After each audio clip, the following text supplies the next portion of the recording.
Okay.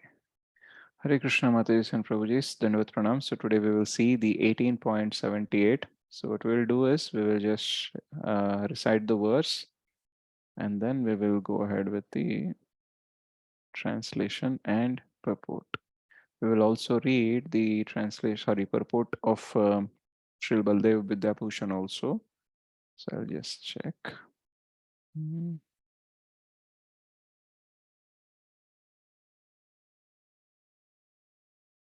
Okay.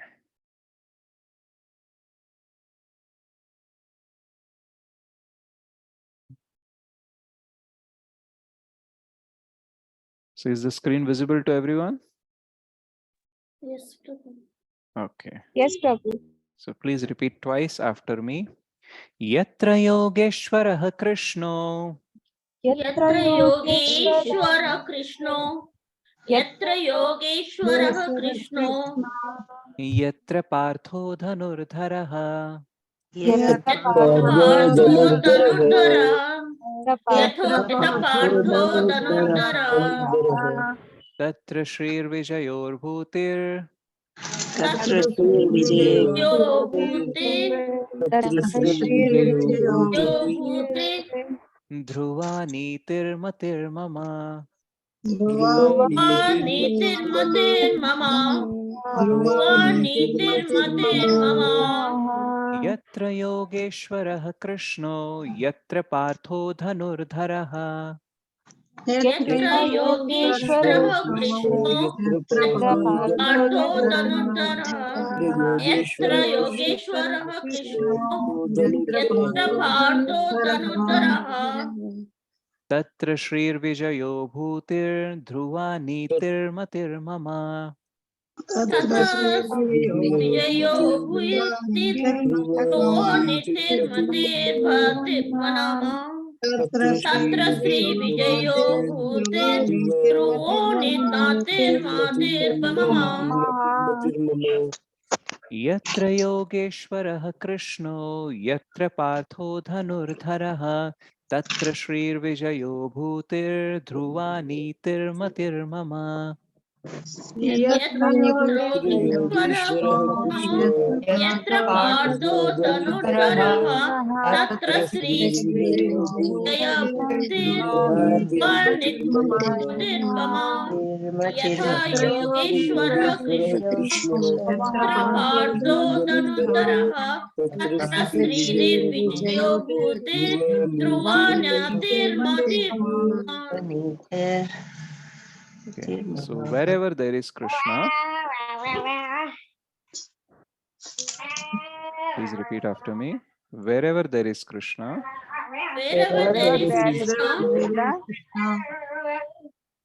the master of all mystics, the master of all mystics, and wherever and wherever there is Arjuna, There is Arjuna, the supreme archer, the supreme Arjuna. archer, there will also There will will also certainly certainly be be opulence, opulence, victory, victory, extraordinary power, extraordinary power, and morality. and morality. That is my opinion.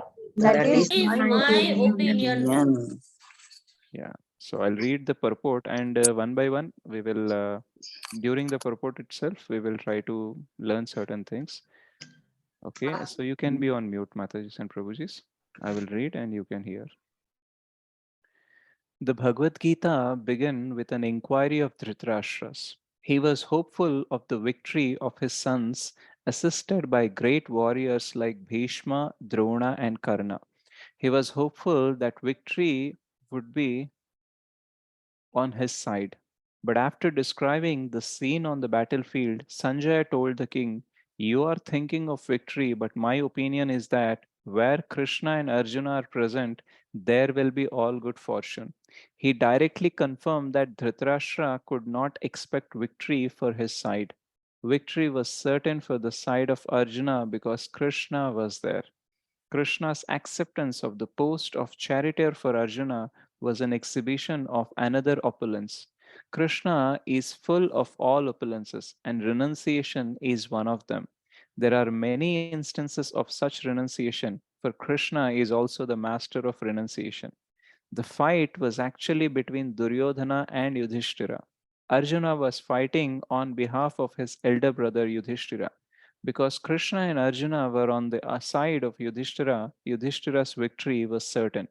The battle was to decide who would rule the world, and Sanjaya predicted that the power would be transferred to Yudhishthira. It is also predicted here that Yudhishthira, after gaining victory in this battle, would flourish more and more because not only was he righteous and pious, but he was also a strict moralist. He never spoke a lie during his life. There are many less intelligent persons who take Bhagavad Gita to be a discussion of topics between two friends on a battlefield, but such a book cannot be scripture.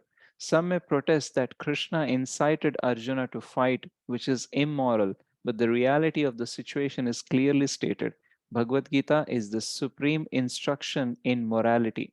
The supreme instruction of morality is stated in the ninth chapter, in the 34th verse. Manmana bhava mad bhaktaha. One must become a devotee of Krishna, and the essence of all religion is to surrender unto Krishna. Sarva dharman parityaja mamekam sharanam vraja. The instructions of Bhagavad Gita constitute the supreme process of religion and of morality. All other processes may be purifying and may lead to this process, but the last instruction of the Gita is the last word in all morality and religion. Surrender unto Krishna. This is the verdict of the 18th chapter. From Bhagavad Gita, we can understand that to realize oneself by philosophical speculation and by meditation is one process, but to fully surrender unto Krishna is the highest perfection. This is the essence of the teachings of Bhagavad Gita. The path of regulative principles according to the orders of social life and according to the different courses of religion may be a confidential path of knowledge. But although the rituals of religion are confidential, meditation and cultivation of knowledge are still more confidential. And surrender unto Krishna in devotional service, in full Krishna consciousness, is the most confidential instruction. That is the essence of the 18th chapter. Another feature of Bhagavad Gita is that the actual truth is the Supreme Personality of Godhead Krishna. The absolute truth is realized in three features: impersonal Brahman, localized Paramatma, and ultimately the Supreme Personality of Godhead Krishna. The perfect knowledge of the absolute truth means perfect knowledge of Krishna. If one understands Krishna, then all the departments of knowledge are part and parcel of that understanding. Krishna is transcendental, for he is always situated in his eternal internal potency. The living entities are manifested of his energy and are divided into two classes: eternally conditioned and eternally liberated. Such living entities are innumerable, and they are considered fundamental parts of Krishna. Material energy is manifested into 24 divisions. The creation is affected by eternal time, and it is created and dissolved by external energy. This manifestation of the cosmic world repeatedly becomes visible and invisible. In Bhagavad Gita, five principal subject matters have been discussed: the Supreme Personality of Godhead, that is Ishvara; material nature, Prakriti, the living entities, Jiva; eternal time, Kala; and all kinds of activities, Karma. All is dependent on the Supreme Personality of Godhead, Krishna. All conceptions of the Absolute Truth, impersonal Brahman, localized Paramatma, and any other transcendental conception exist within the category of understanding the Supreme Personality of Godhead. Although superficially the Supreme Personality of Godhead, the living entity, material nature, and time appear to be different, nothing is different from the Supreme. But the Supreme is always different from everything. Lord Chaitanya's philosophy is that of inconceivable oneness and difference, achintya bheda bheda tattva. This system of philosophy constitutes perfect knowledge of the absolute truth. The living entity in his original position is pure spirit. He is just like an atomic particle of the Supreme Spirit. Thus, Lord Krishna may be compared to the sun. and the living entities to sunshine. Because the living entities are the marginal energy of Krishna, they have a tendency to be in contact either with the material energy or with the spiritual energy. In other words, the living entity is situated between the two energies of the Lord. And because he belongs to the superior energy of the Lord, he has a particle of independence. By proper use of that independence, he comes under the direct order of Krishna. Thus, he attains his normal condition in the pleasure giving potency.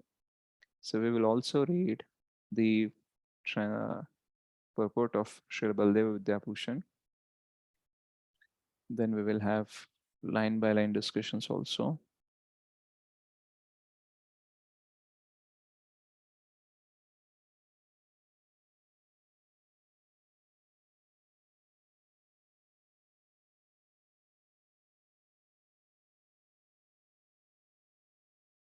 So here it says, where there is Krishna, the master of yoga, and where there is Arjuna, the holder of the bow, there will be unfailing prosperity, victory, ever increasing wealth, and righteousness. That is my conviction. This being so, give up the desire for the victory of your sons.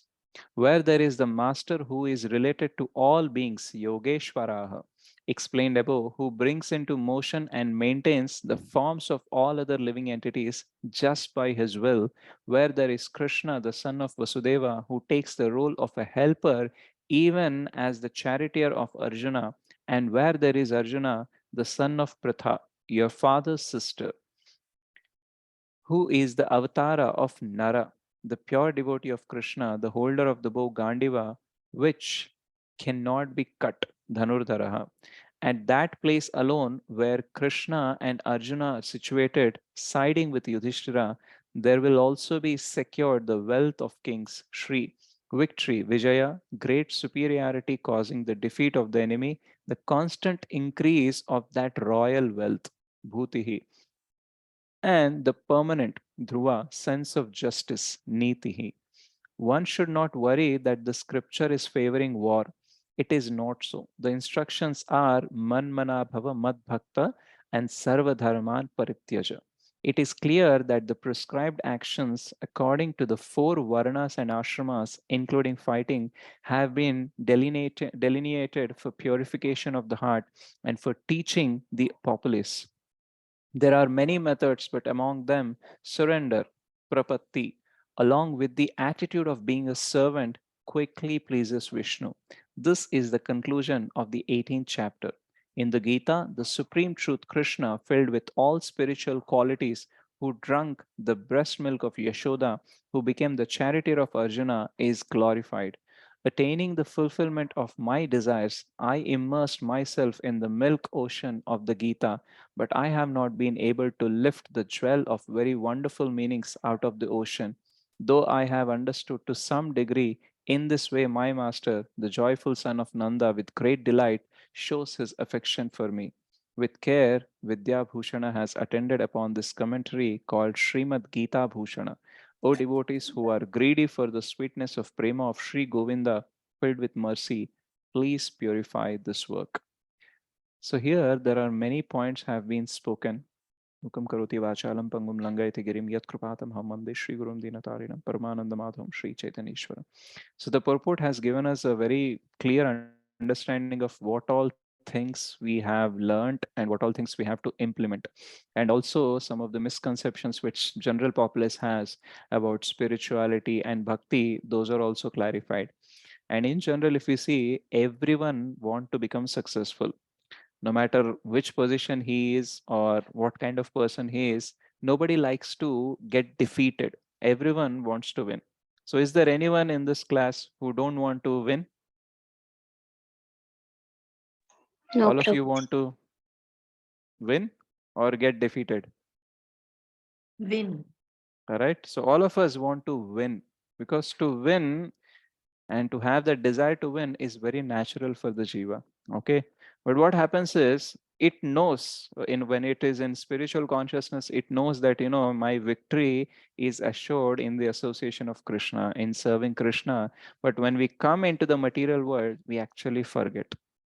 right? And what we do, we try to take shelter from many other people and many other situations or many other opulences apart from Krishna, right? And we forget this and we struggle our whole lifetime, and life after life we struggle and still we don't become successful. We may become successful in some part of our life, but that will be very momentary. It will come and go. After a struggle of many many years, we will win, and after a few moments we are ready for a next battle. So here when we're talking about the victory, here we are talking about the ultimate success. It is not some temporary or occasional success or some material success, but we are talking about the ultimate success. So this Bhagavad Gita starts with the question of Dhritarashtra. What he asked, can anyone remember what is the first verse? धर्मक्षेत्रे कुरुक्षेत्रे समवेतायुश्च मामकां प्रवर्चैव Kim akurvata किमकुरुत sanjaya. Sanjay. Okay, What happening in so the battlefield? what happening in the battlefield? That is what asked. Now, generally, if you go to restaurant and if someone asks, like you went to restaurant, what did you do? Then do you think this question is makes any sense? No, Prabhu. No, No, na? Prabhuji, Why we eating. go for a restaurant? We go for eating Eating. food, right? So we went there, we ate the food. So it is very clear. So similarly, the people who are assembled in the war field, what they are supposed to do? They will fight, na? But Dhritarashtra's sense of asking it has an underlying question. He is actually wanted to know whether his sons will win or not. So he wanted to know the gravity of the situation so that he can be assured that, okay, my sons will be winning. And why he was expecting that his sons will win, as we see in the purport and as we heard in the Mahabharat Kurukshetra war, that Bhishma, Karna, and who was on his side? The other major warrior? Drona. Dronacharya, right? So Dronacharya, those three people were on his side. Now, in general, Bhishma and Drona are called as Timingalas.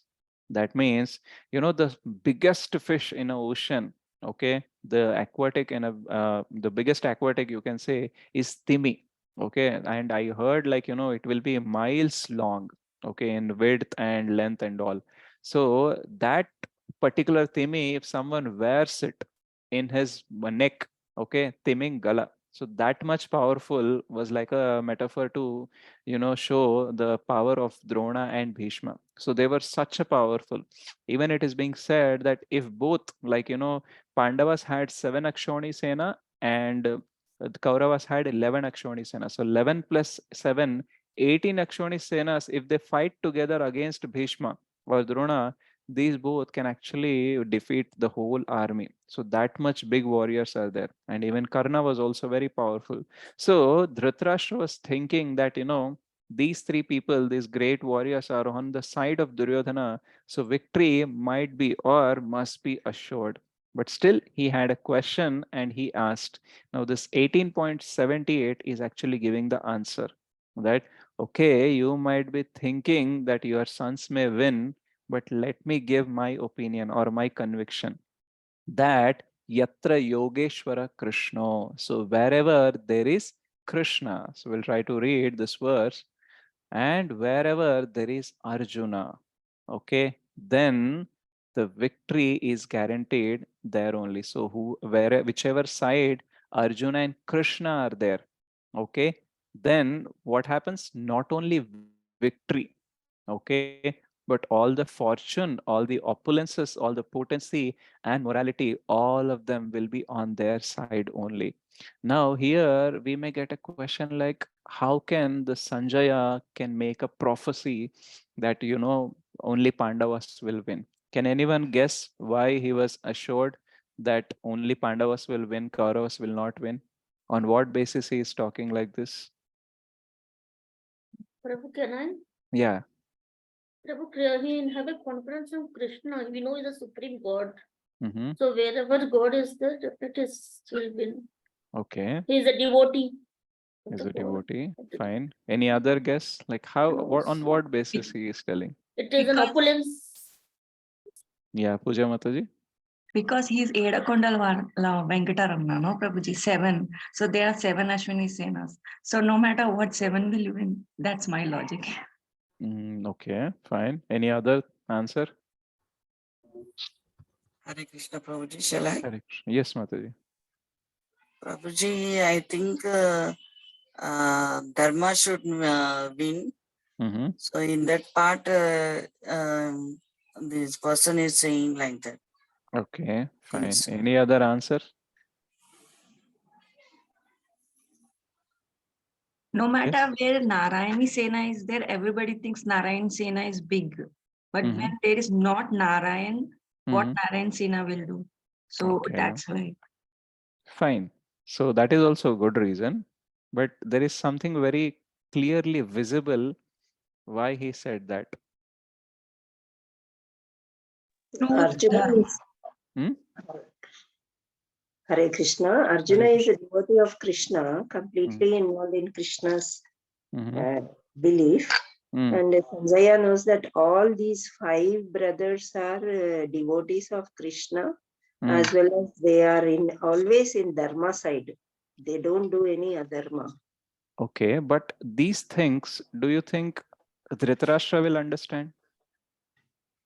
No, he won't understand. So then, how, on what basis he should tell so that Dhritarashtra will understand?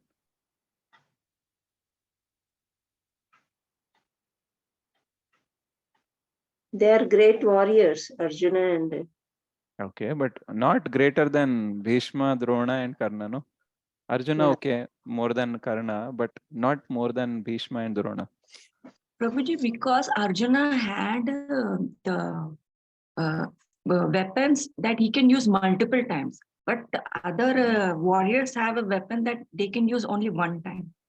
But still, in war, in the military powers, no one can surpass Bhishma. In one class, Govardhan Prabhuji said Arjuna had a power to wield from both the hands. Hari. Yeah, Sabyasachi he is, but still, Bhishma is like, once I heard, I don't know where this is coming from, but one Bhishma is equal to 25,000 Arjunas. Okay, now if he can do with both hands also, still there is only 2 Arjunas. Na? So that much powerful Bhishma was.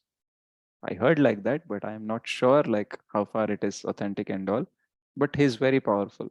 So Dhritarashtra will not get convinced with all this. But the important point is that what is the name of the 11th chapter?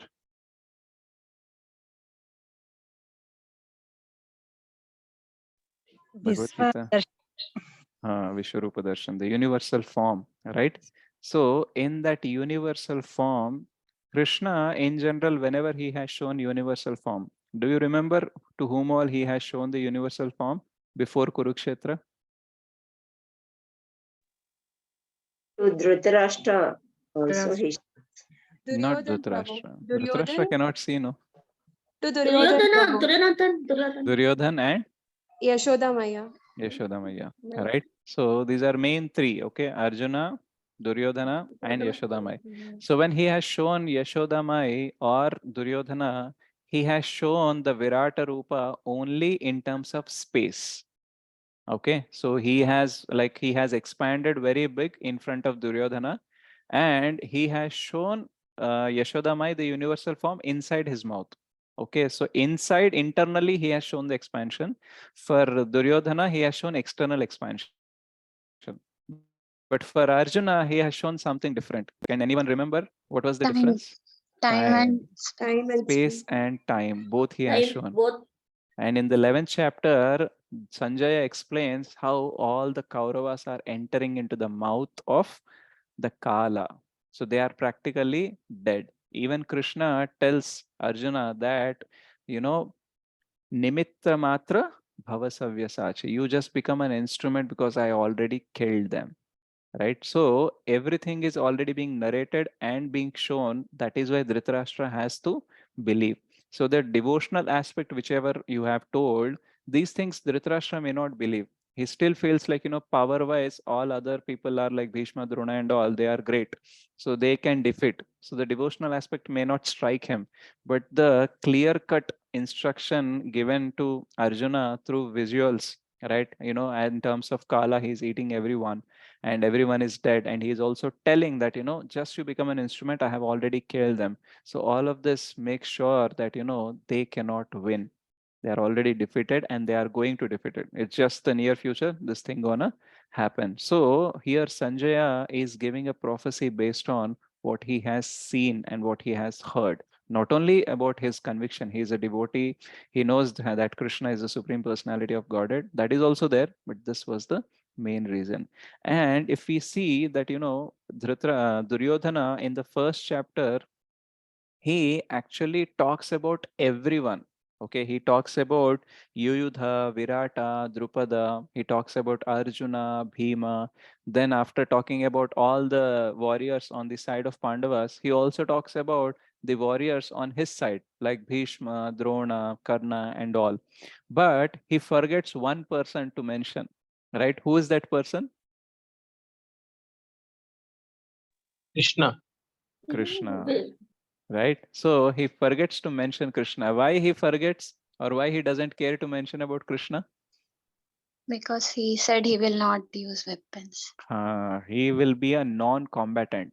That means he will not use weapons, but he will be as an advisor, or he will be like a driver. Okay. So Duryodhana never thought that, Krishna without weapons or without taking part in war as a combatant, still he can make Arjuna win. Because Krishna, why we say Yatra Yogeshwara Krishna. So wherever Krishna is there, why victory is guaranteed? Because when Krishna promises a devotee, or he willing to make his devotee win, he will do anything and everything. Right? So much so that we see the different pastimes where Jayadratha was actually challenged, okay, by Arjuna, that, I will kill you by the end of the day. So that time what happens? Jayadratha won't enter into the battlefield that day. So everyone plans and everyone puts a fencing, a great kind of fortress, so that no one can reach to Jayadratha, right? They even tell Jayadratha, do not enter till the evening, till the sunset. But what happens? What Krishna does? He'll with create a his Sudarshan point Chakra, he blocked the sun. He blocked the sun and he made Jayadratha come out before the sunset. They appeared like a sunset, but it was not sunset. And when Krishna was instructing Arjuna to kill Jayadratha, what kind of instruction he gave? Do you know, whoever kills Jayadratha, they will also get killed. Do you know this? Yeah, So he we had a saw in benediction. serial benediction. Yeah. So what happens is, whoever makes the head fall on the ground, okay, of Jayadrath, then that person's head will also blast. Okay, so that was the benediction. So then what he did, he actually made Krishna instructed ki, you put an arrow and kill him in such a way that his head should not fall on earth, but it should fall on the lap of his own father. Okay, so he gives that instruction. Okay, then Arjuna shoots it and it goes and it falls in the lap of his father, Jayadrath's father. And by seeing that, Jayadrath's father just push away that head and it falls on the earth. So who made it fall on the earth? His father. His father. So that is why Arjuna is saved. So in two ways, Arjuna has to win. If he doesn't kill, he has to enter the fire. And even if he kill, he will also get killed. So in both ways, Krishna has played in such an amazing way that he covered the sun and he also instructed Arjuna that this way only you have to kill. And another time also, this Duryodhana was actually going to Bhishma and he was telling, like, Bhishma Pitama, you are not at all fighting, because it's been more than 9 days, nobody was killed. Okay, and Bhishma's power is like, almost unlimited power he has, right? So this Duryodhana was doubtful, like, if Bhishma is willing to kill Pandavas, he can actually kill on the day one only. He's so powerful, no one can actually defend him. But still, why this fight is going on so long and many people in my side are actually getting killed, and still Bhishma is not fighting so seriously. So that's what he was thinking. So he went to Bhishma and asked, like, I don't think so that you are fighting wholeheartedly. You are fighting half-heartedly. Otherwise, they could have killed, right? So by being on my side, I think you are taking side of them only.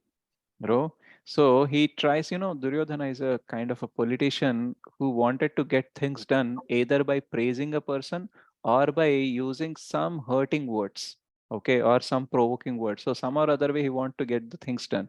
So what he does, he actually tells Bhishma in this way. So then Bhishma, at the conclusion, he tells, now tomorrow I will enter the battle and I will kill all the Pandavas. So these are the 5 arrows with which I will actually kill the Pandavas. Each arrow, each Pandava. So then Duryodhana feels happy, but still he is not sure. Okay. So what he does, he will tell, like, you give these arrows to me, and tomorrow I will give it to you. Okay. So tomorrow when you enter the battle, then you can use this. So till this night time, I will keep them. So he was having the doubt and he took the arrows. Now after that, what happens? Does anyone know? Krishna tells Arjuna that Hmm. Duryodhana gave you boon. So, Hmm. so whenever you can use at any Yeah. time, that boon Yes. he places. Arjuna enters Correct. the Duryodhana and Hmm. tells them and reminds him that you have given a boon, so Yeah. that I want that boon now to be Correct. met. So what happens is this Arjuna in the Dvaitavana, this Duryodhana with his all army, he comes to actually, what happens is when someone is envious and when someone doesn't like us, they want to put us down by some or other way. So as the Pandavas were in the forest and they were bereft of all the opulences and all, so this Duryodhana wanted to make a show that, see how great I am, how fortunate I am, and how luxuriously I am living, and look at yourself. So in that way, some or other way, he wanted to put the Pandavas down. So he comes to Dvaitavana, and Dvaitavana is actually the area of Gandharvas. So that time Gandharvas were also present.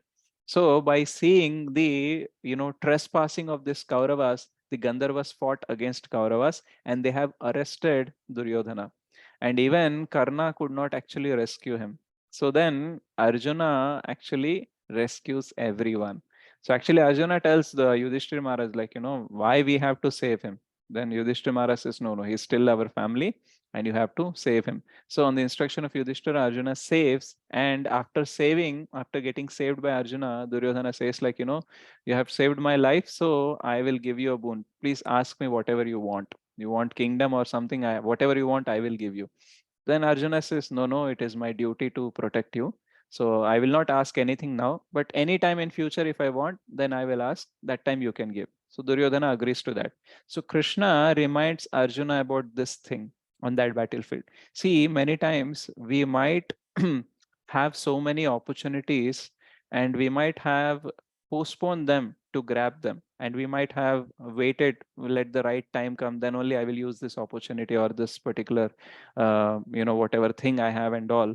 So we may plan for it, but there is no guarantee that we will remember it. Okay, so someone has to remind us sometimes that, you can use this way, you can use this trick, you can use this talent or this resource or some or other way. So Krishna reminds Arjuna that, you actually have one pending boon from Duryodhana. So you go and ask him the five bows, okay, 5 arrows, which actually Bhishma given. Now the thing is, this conversation between Bhishma and Duryodhana happened very secretly. No one knows about it, okay? But how Krishna knows about this? He is Maya. Because Hmm? he's Rishikesha Prabhuji. Is Paramatma.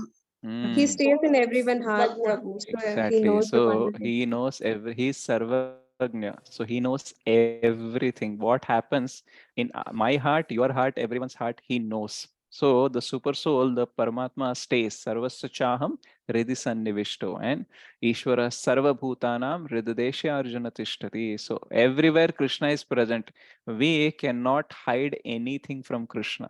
Right? We cannot cheat Krishna, isn't it? So then Krishna knows this, and then Arjuna goes and asks, and then he has to give these 5 arrows. So Bhishma told, with this 5 arrows, I will kill. But still, he could not kill because those 5 arrows are now lost. Even one day, Bhishma promises that, I will kill all of the Pandavas again. But then the next time, what happens? Krishna sends Draupadi to take benediction. And what does Bhishma give Ashirvad? Akhanda Saubhagyavati Bhava. So some or other way Krishna rescues every Pandava or every devotee, and he makes sure that he actually, his devotees win. So much so that he wanted to take the position of a driver also, right? So many times when the battle was going on, so many arrows can actually hit Arjuna, but Krishna rescued the Ratha in so many ways, right? So sometimes, when the warrior is there on the chariot, he has to tell the Sarathi, right, where to go to get escape. But many times Krishna was so expertly driving the chariot that many arrows were missing, right? Even once actually Karna wanted to hit Arjuna. Okay. So he wanted to hit Arjuna in such a way that his neck will get severed from his body. Okay. But actually, the others will suggest, like, don't do that. Try to hit on below this one, actually. Below the chest or somewhere they will be instructing, but he says, like, I want to do like that only. But what happens when the arrow will be released? Krishna actually makes the chariot go little down, so the arrow hits not the head of the Arjuna, but the crown of the Arjuna. So like that, he will get the helmet of the Arjuna. So that like that also he gets saved. So many times Krishna actually rescues Arjuna during that war, right? That is why when Krishna ultimately gets down of the chariot blasts, right? So chariot will get burnt. So he will actually protect Arjuna in many ways. Okay. Now in one of the qualities that we were been talking in this verse is Vibhutir or Bhutir, the opulences. So Krishna is expert in one opulence, which we are talking here, is that renunciation. So this is also something which we have to talk. So it is being mentioned that Krishna is also the master of renunciation. All right. How we can understand this? Now imagine if someone is a great CA or a great software engineer, and suddenly he lost a job, and he has taken the profession of driving some cab and all. So what people will say, or what he will think about himself? Then Polymer is called present represent driver. Yeah, so what kind of position I was, and see now how I have fallen to this position. And people will also say like, अरे तू CA होके तू इतना बड़ा software engineer, तू driver का काम कर रहा है and all. So it is very difficult to take a lower position in the life. Once we lived a very high life, coming down is a very, very difficult thing. But see about Krishna, Krishna is the supreme personality of Godhead. The highest of all highest position he only has, and this same supreme personality of Godhead is coming down as a driver. And the best part is, no matter he is coming as a driver or whatever it may be, he will be glorified. Right. So he is not known as only Ratha Sarathi, but he was known as the Partha Sarathi. So he was the charioteer of Arjuna. And that whole pastime is also very much glorified. So Krishna doesn't feel like, I am a supreme personality of Godhead. How can I be a driver? Right. So don't ask me to do all these things and all. So Krishna doesn't have that kind of feeling. Krishna is renounced. He will say, like, even though I am a supreme personality of Godhead, for the service of a devotee, I can take up any position. In the Rajasuya Yagna, he was actually washing the feet of all the guests. Even normal person will also feel like, how can I touch others' feet? How can I wash others' feet? Only during the Kanyadan, they may do it for once, but other times, unless there is a great saint or sadhu, they will not touch others' feet, right? To wash at least. But Krishna was washing all the feet of all the guests, right? So that kind of service he has taken. So for Krishna, service is important. So serving devotee is important. This is called as, just like the devotees of Krishna, the Pandavas were able to or willing to do anything for Krishna. Right? Similarly, Krishna wanted to do anything for his devotees. Right? So it was like a transcendental competition. Like, the devotees are giving everything to Krishna, and Krishna want to give everything to them. Okay. So in that way, Krishna actually manifests all his love. Okay. He actually shows his affection, his reciprocation with his devotees. So he is the master of renunciation also. And then if we go further, we can have points like the fight was actually between Duryodhana and Yudhishthira. Okay. But Krishna and Arjuna were on the side of Yudhishthira. Victory was certain. So there was another verse in the 6th canto of Srimad Bhagavatam, where Vritrasura actually tells Indra. Now, this Vritrasura is actually a demon. He's fighting against the demigods, okay, and he's fighting especially against Indra now. So Indra actually tries to attack with a club, and that club, Vritrasura was so big, so huge, so powerful that he just takes it with a left hand and he throws it back. Because of that, his Airavata, the elephant of or the carrier of Indra, that gets hurt. Indra will go far away, 14 feet back, he will go and fall. And after that, he actually wanted to attack, but he was feeling morose because he has fallen down. So this Indra was given one thunderbolt, which is made of Dadich's body. Okay, so that was particularly given by Lord Vishnu, and with that only he can kill Vritrasura. But before using that, he wanted to use other weapons also, and he actually fails. So because we fail, we get morose. Okay, I'm not able to do anything like that. And sometimes, we forget the greatest weapons that we have. And especially we forget that we have Krishna or something given by Krishna. So similarly, Indra was also forgetting. So that time, Vritrasura, he is a demon, okay, but he's a great devotee. In the past life, Vritrasura is Chitraketu. Okay, for a brief time, he actually comes as a demon, and this pastime will happen. So maybe someday we will discuss about that pastime. So what happens is this Vritrasura says one similar thing which we are studying. He says, Nanveshavajrastava shakra tejasa हरेर्धदि चेस्तपसा च तेजितः तेनैव शत्रुं जहि विष्णुं यन्त्रितो यतो हरिर्विजयः श्रीर्गुणास्ततः. O Indra, king of heaven, the thunderbolt you carry to kill me has been empowered by the prowess of Lord Vishnu and the strength of Dadichi's austerities. Since you have come here to kill me in accordance with Lord Vishnu's order, there is no doubt that I shall be killed by the release of your thunderbolt. Lord Vishnu has sided with you, therefore, your victory, opulence, and all good qualities are assured. So in the further things also, Vritrasura says that, there is only one person who always wins. That is Krishna. Other jivas, sometimes they may win, sometimes they may get defeated. But Krishna never lose any battle. If he wanted to lose, he may lose, right? But we on our own cannot defeat Krishna or Vishnu. So whoever side Krishna is present or Vishnu is present, that side will definitely win. Okay, maybe apparently, like if we see the gambling match, Yudhishthir Maharaj has lost, but that was actually the loss to fasten the process, we can say. Because Duryodhana, if he would have win also, Duryodhana would still survive and still continue. So some or other way, the dharma has to be established. So even though Yudhishthir got defeated apparently for some time, but ultimately he actually won. So in this further purport, we can see that, Yudhishthir Maharaj has become the emperor of the world. So after gaining victory in this battle, okay. Hmm. So the battle was to decide who would rule the world. And Sanjay predicted that the power would be transformed to the Yudhishthira. So here, if you see, 18 days back, that means before the beginning of the battle, Yudhishthir Maharaj and the Pandavas were not the kings also. Okay, and they lost almost everything and they were prepared to take something. Like, when Krishna goes at a peace messenger, what Krishna asks to Duryodhana? 5 village.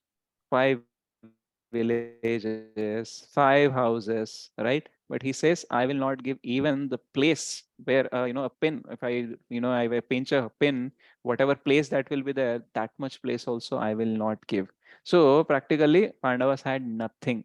But in 18 days, the whole power to rule the world being transferred to Yudhishthira. So Krishna can pick anyone, okay, and he can make that person into the great emperor, right? So 18 days back he had nothing, but after 18 days he is the ruler of the world. So Krishna has the potency, and if he is willing to give a devotee something, he can give it without asking anyone. And that's how even there are so many possibilities of winning the war on the side of Kaurava, they could not win, like Bhishma, Drona, and Karna. and many other warriors were there. So technically speaking, the count wise, the power wise, all were actually on the, like, the favoring, the victory was favoring the Kauravas. But actually, there is one factor which was missing in Kauravas' army, that was that Krishna was not there. Okay, so Krishna was on the side of Pandavas, and the same Krishna actually Duryodhana ignores. Okay, so when the option was given whether to take Narayani Sena or Narayan, Arjuna was given the first choice. But even if Duryodhana would have given the choice to choose Narayani Sena or Narayan, so whom he would have chosen? Narayana Sena. Narayani Sena only. He will never choose Narayan, because Arjuna and the other Pandavas realize the strength and the potency and the love of Krishna, but Duryodhana cannot. So that is why he will only ask for Narayani Sena. So every time the choice was given to choose Krishna, he has chosen something other than Krishna. And that is why, though he has everything, he don't have Krishna. So practically he has nothing. So Krishna is on the side of Pandavas, so that is why victory is assured. Now there is another thing, like, in the beginning, Arjuna poses some questions and concerns to Krishna, that, if we win the battle, if many people get killed in this battle, the wives of those warriors will become widows, and there may be a possibility of spoiling or getting polluted. Okay, so the Varna Sankara may happen. Okay, so that kind of disturbance may come in the society because we are killing all of them. But here, if we see, after gaining victory in this battle, the Yudhishthir Maharaj power, okay, would flourish more and more, because not only was he righteous and pious, but he was also a strict moralist. He never spoke a lie during his life. So what happens is the flourishing will happen. Arjuna had a doubt that after the winning, the everything will decline. Geoparadising will happen, but actually it will flourish. Why? Because Yudhishthir Maharaj is a strict follower of the morals. Now, why Yudhishthir Maharaj can maintain that strict level of moralism, okay, morality? Because he is God conscious, he is Krishna conscious. Prabhupada once said that morality without God consciousness is impossible. Like many of us or many people outside wanted to be a good person. But do you think they are successful in being a good person, a moral person, or an ethical person? Is it easy? No, No, Prabhu. please. No, please.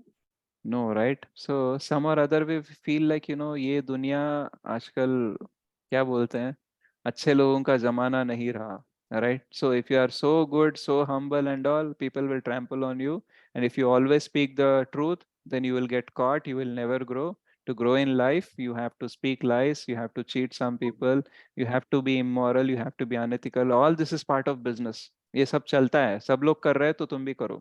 Okay, so many times we don't find a strong anchor that why we have to maintain our morality and our ethics, right? But when we are Krishna conscious, we get an anchor. We get a strong reason that why we have to be moral, why we have to follow all the ethics, and why we have to speak all the truth all the time, because Krishna is watching, and Krishna will be displeased if I'm lying. Krishna will be displeased if I'm not moral. Krishna will be displeased if I am actually crossing and breaking all the ethics and becoming unethical, right? So by having so much of gain, by being immoral, by telling lies, by being unethical, I may have the opulences, but I cannot have Krishna, right? So I may have something material, but I will lose Krishna. So I don't want to lose Krishna. That is why I'm able to, or I'm wanted to follow this. It is difficult, but still we will try. So Yudhishthir Maharaj is strictly following morality. He always speaks truth because he is actually Krishna conscious. Right? He's so much Krishna conscious that he will not allow any discrepancies happen in his ruling. So that is why it will be said, like, there were many kings who were Krishna conscious.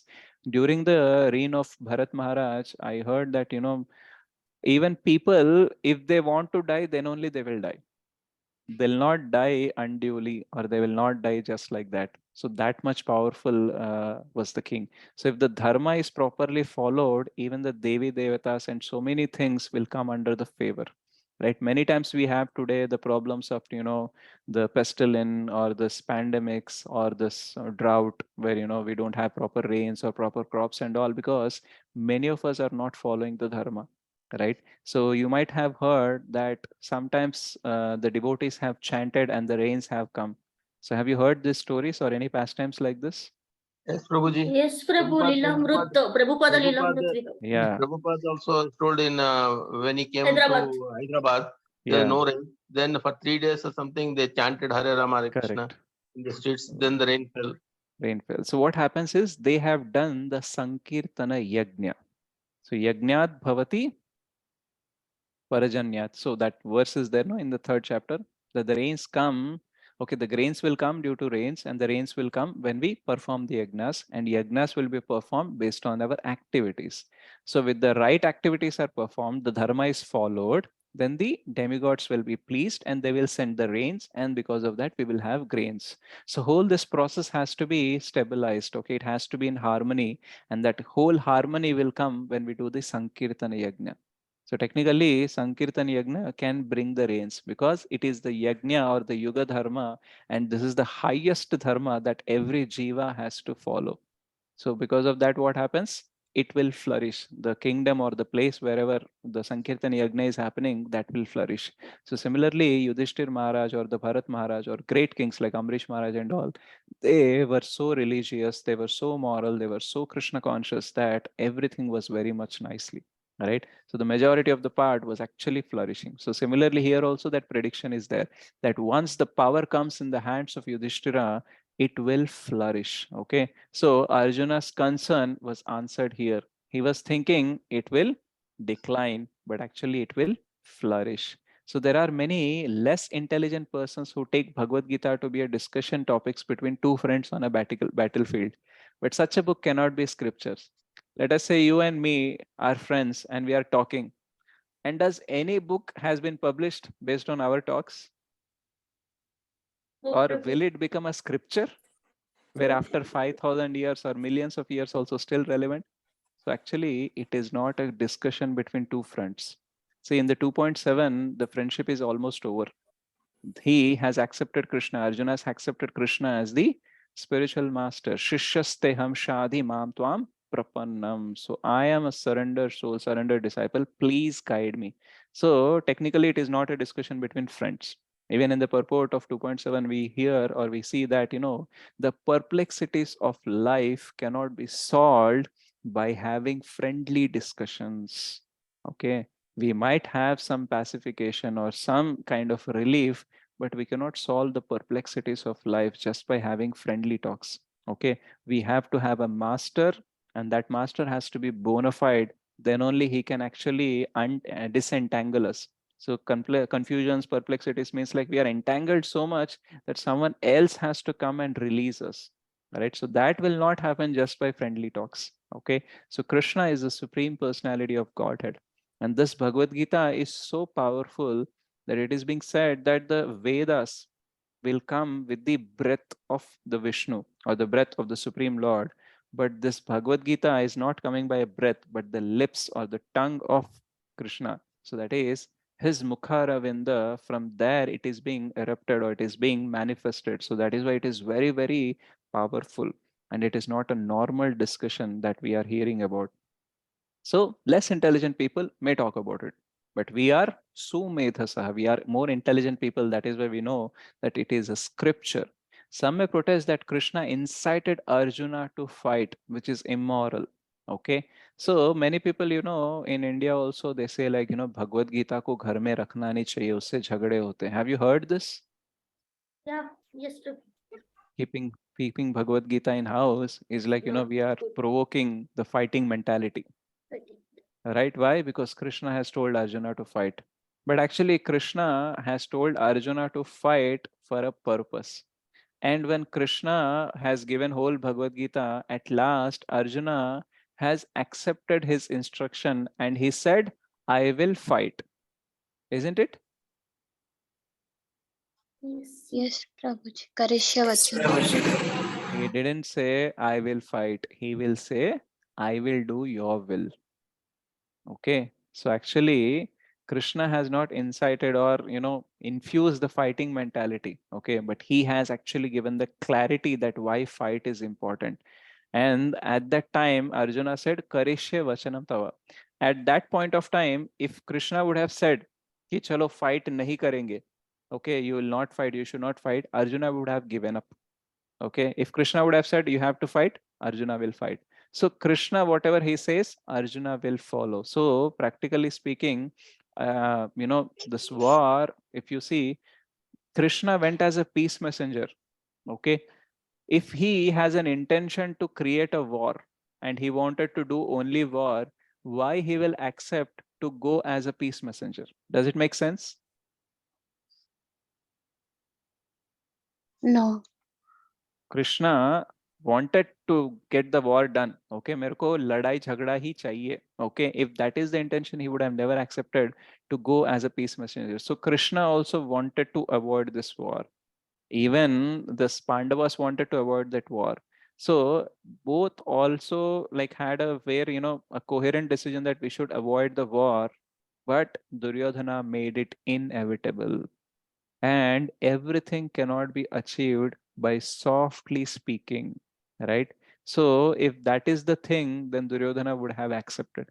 See, even Krishna, who is the supreme personality of Godhead, could not convince Duryodhana, right? So that means sometimes people will say like why you have to shout, why you have to be angry, why you have to be harsh. You can say in soft words also, you can say lovingly also, but do you think everything can be done with a loving voice or with a pleasing voice? No. No. Right, many people have a complaint on me, okay, that I am very much short tempered, or I have a lot of anger, I'll be wild sometimes and all. But actually that is the need of the hour. See, if I am wild, if I am like a anger centered person, or I have a lot of anger, then I'll be angry always. Okay, you cannot just consider occasional anger or occasional harshness or hardness as the absolute thing, right? So similarly, the Pandavas are so merciful to all the jivas, so compassionate to all the jivas. They don't want to kill.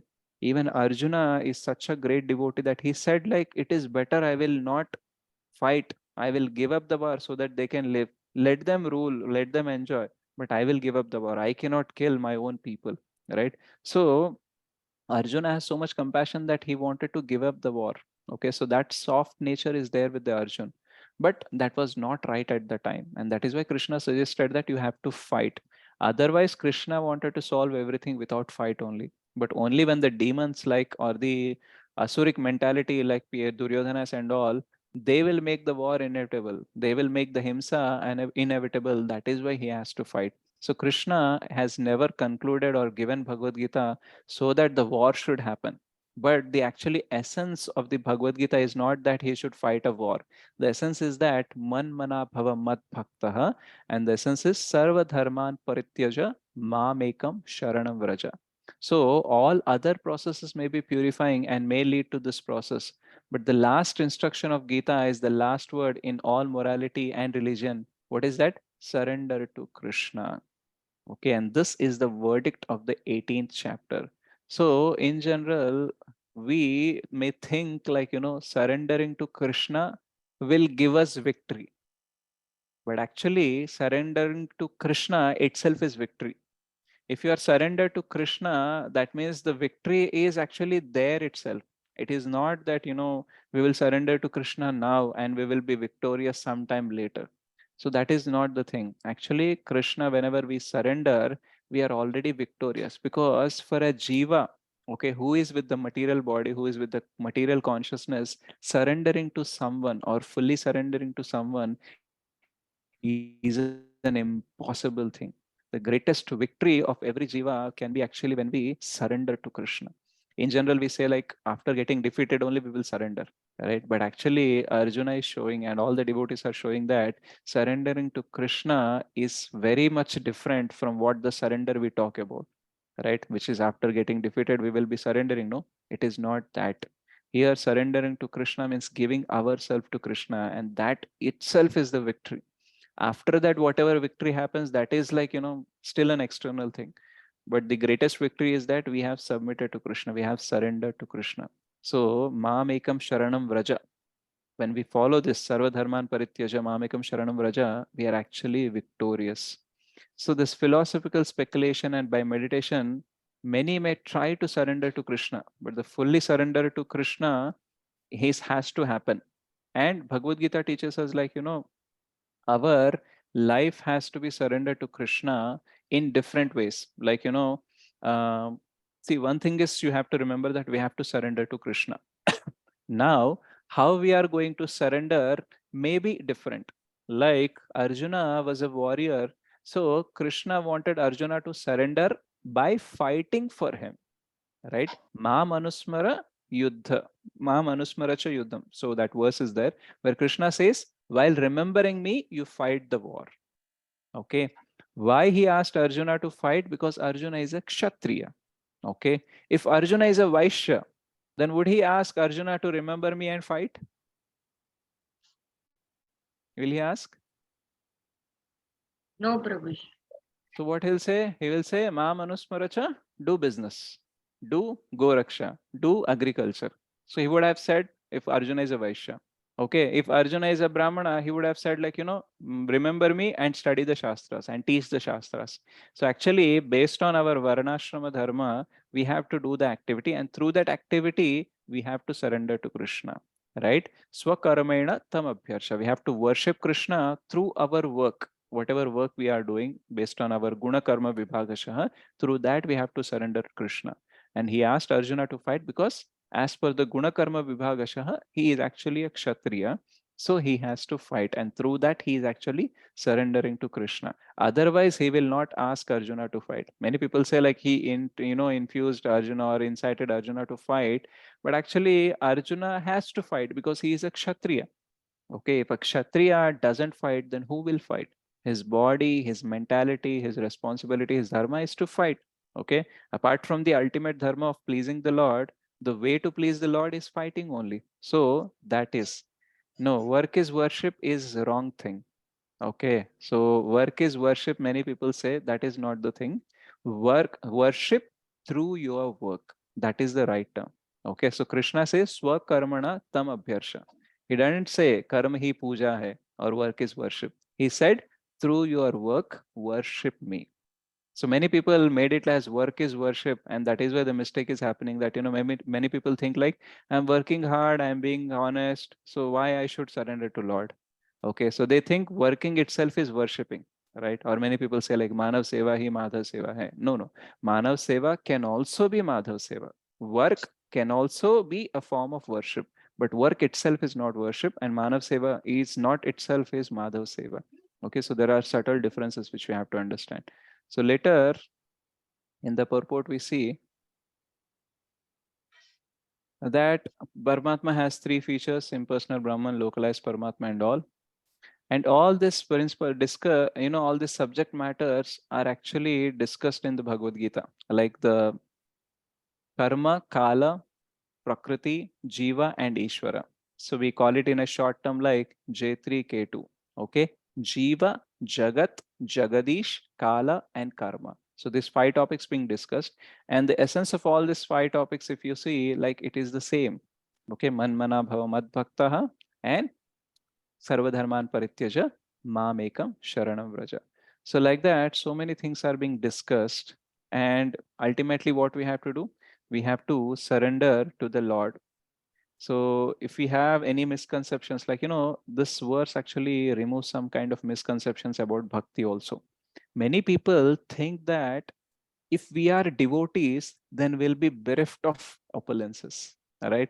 Matlab, in general, when we talk about devotion, we talk about like, long, long ago, there was a poor Brahmana. Okay. How many of you have heard stories like this?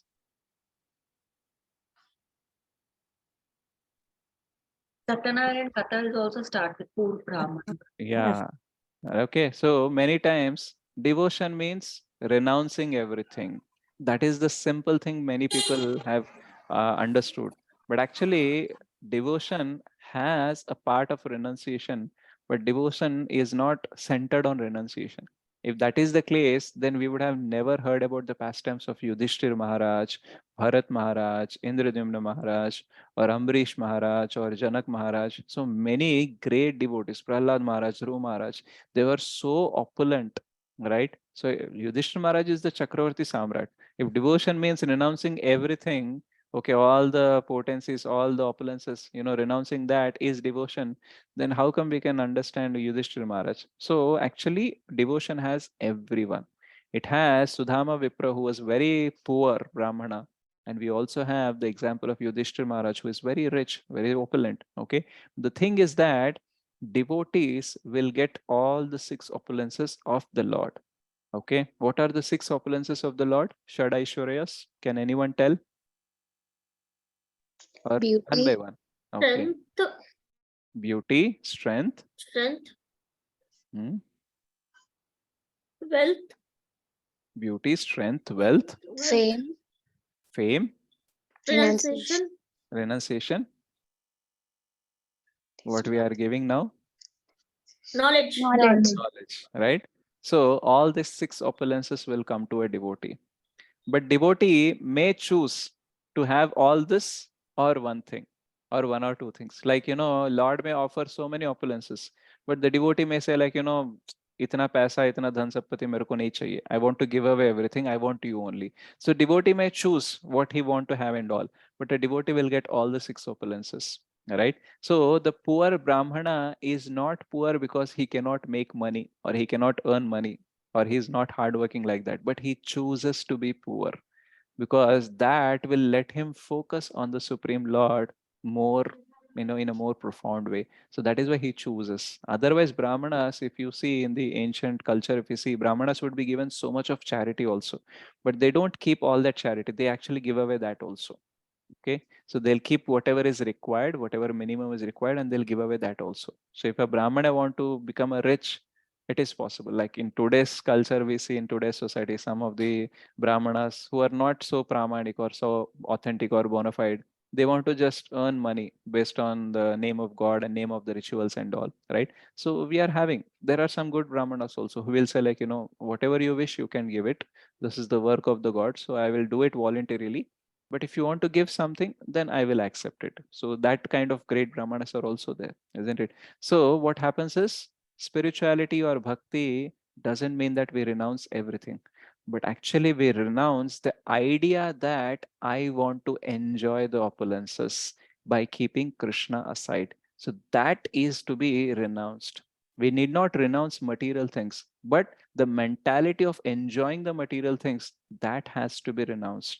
If that is happening, then any kind of opulences is not going to be an obstacle.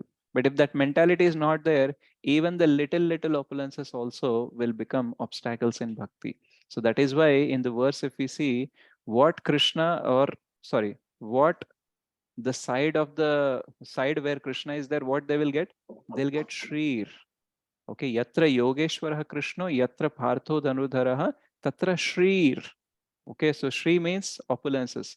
So on the chest of Lord Vishnu, who will be there? Lakshmi. Lakshmi. Lakshmi will be there. So when you bow Goddess down, Lakshmi Devi. actually Lakshmi will have a very favoring mentality or favoring feelings towards you, right? She sees that this devotee is bowing down to my Lord. Okay, so Lakshmi will always be favoring the devotees. That is why, puja, labha, pratishtha. Okay, these three things are very naturally or the byproducts of bhakti. If you are doing bhakti nicely, you will get puja. People will appreciate you, people will praise you. And labha, people will give you the best, the gifts and all. Okay, so as a, some people will give by words, some people wanted to share their happiness, what they get through the knowledge, what we are giving or what a devotee is giving by giving some gifts and all. And then pratishtha, okay, you'll have a level. Okay, oh, this devotee, this great person and all. So like that, so these three things will automatically come when you are practicing bhakti, but these are the byproducts. Okay, a devotee will not focus on this byproducts. He will say like, this is natural. So Krishna is famous, so when I talk about Krishna, I will also become famous. So that's not a big thing. But what is the big thing which I want or which I am doing, which I'm willing to get, is that Krishna. So Krishna prema.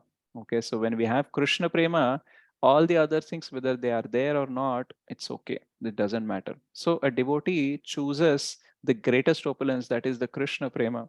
The other opulences, if they are coming, he will accept it. Okay, and he will try to use it, use all that also in the service of Krishna. Just like Prabhupada was given so many things, right? And Prabhupada used everything. He himself, all his energy, all his time, all the opulences that he get or had, everything he used in the service of Krishna. So that in that level, Krishna will actually, show the reciprocation where a devotee feels like, what is there in all the other opulences, right? If I have you, I have everything. Just like Arjuna chose Narayan over Narayani Sena because he feels like, what I will do with Narayani Sena? If I have Narayan, then I have everything, isn't it? In the seventh verse of Sri Shikshashtakam, it is said that युगायितं निमेषेण चक्षुषा प्रावृषायितं शून्यायितं jagat sarvam govinda virahena me. So this whole world becomes void if we do not have Krishna or we are separated from Krishna. And if we are with Krishna, whatever is there, okay. If nothing is there, still okay, because I have Krishna. But if I don't have Krishna, then the whole world is actually useless. And opposite is the materialism, where like Duryodhana, he says, what I will do with non-combatant Krishna? He will not take up a weapon. So what is the use of it? Unnecessary feeding to him. Okay, and unnecessary having one person in my army, which he will not do anything. Right? So better that I will get a Narayani Sena. So the materialism will choose us Narayani, and spiritualism or the spiritual mentality or the spiritual consciousness chooses Narayan always. So that is the reason Shri or the Lakshmi or the fortune will always be on the side of the devotee. Why? Because Krishna is there. So wherever Krishna is there, Krishna's consort will be there, right? Wherever Narayan is there, Lakshmi will be there. Wherever Krishna is there, Radha will be there. Wherever Rama is, Lord Ramachandra is there, the Sita Devi will be there. So Shri is guaranteed. And then we are talking about Vijayo. So victory is always there. And Bhutir, all the opulences will always be there. Okay. And Dhruva. Dhruva means very staunch, or what you say, certain. It's like, there is no deviation into that. In Hindi, it is said atal. Okay, very staunch. Like Dhruva Maharaj, he has in 6 months only, he has actually pleased the Supreme Lord and he has seen face to face. The 5-year old boy, he was so staunch and so Dhrida that in 6 months only he actually pleased the Supreme Lord and had a conversation face to face. So that is Dhruva. Okay, very atal, very certain. And what is that certain? In what that certainty is there? Neither, right? All the morality will be there. Because we want to please Krishna, we know that all the morality has to be maintained. Okay, we cannot cheat Krishna or we cannot please Krishna by any other means. Only by through honest means, through purity of the heart, that will happen. See, sometimes we may have opulences, but if we don't have purity, then what will happen is this opulences will become disturbance in the society. Just like terrorists are there, they have knowledge, they have money, but they don't have a noble intention. They have their own misconception, and that is why they create disturbance in the live stream, right? So if that same opulence and knowledge is there, along with that, if purity of the heart is there, they will become great scientists who will bring lot of advancement and lot of, what you can say, uh, that kind of development in the human society, isn't it? So the opulences and purity both has to be together. Otherwise, what will happen? If only purity is there and there are no opulences, we cannot flourish or we cannot help other people. But only opulences are there, purity is not there, then people will face problems because of us, right? So both has to be there. That is why when we are upbringing our children also, we should provide the facilities. Along with that, we should give them Krishna consciousness, because facilities plus purity, if they go together, no matter how much money you earn, that money will be spent in a very honest way, very meaningful or a worthy ways. But if you are not giving them purity through Krishna consciousness, if you are only creating facilities, giving them more and more money, what will happen? They'll spoil the money. They don't know how to use it, isn't it? So wherever the opulences are there, the Shrir is there. Along with that, Dhruva Nitir also should be there. And this will happen only when there is Krishna and Arjuna on the side. Okay, Arjuna is Nara. Okay, in the Nara Narayana incarnation, he is Nara. And Arjuna is not only powerful, but he is always devoted to Krishna. So when there is devotion and there is the Supreme Personality of Godhead, okay, then the success for that particular Jiva is actually guaranteed. Not only normal success, but the ultimate success. Okay, so I just wanted to see if I have covered all the points. Okay, so we should always take the side of Krishna. Okay, but actually, if you see, Krishna is always on our side, but we actually ignore him, and that is why we fail in our life. Okay, every time you fail in your life, you are depressed or you're discouraged. One thing you have to remember is maybe I have kept Krishna aside, or I have forgot Krishna is not on my side. Okay, or I'm thinking that Krishna is not on my side. Okay, or we forgot that Krishna is on our side. So some or other way we forgot that we are servant of him and he is our master and he is always on our side. Just like Srila Bhaktivinoda Thakur says, Krishna das ei bishwas karle tovar dukha nai.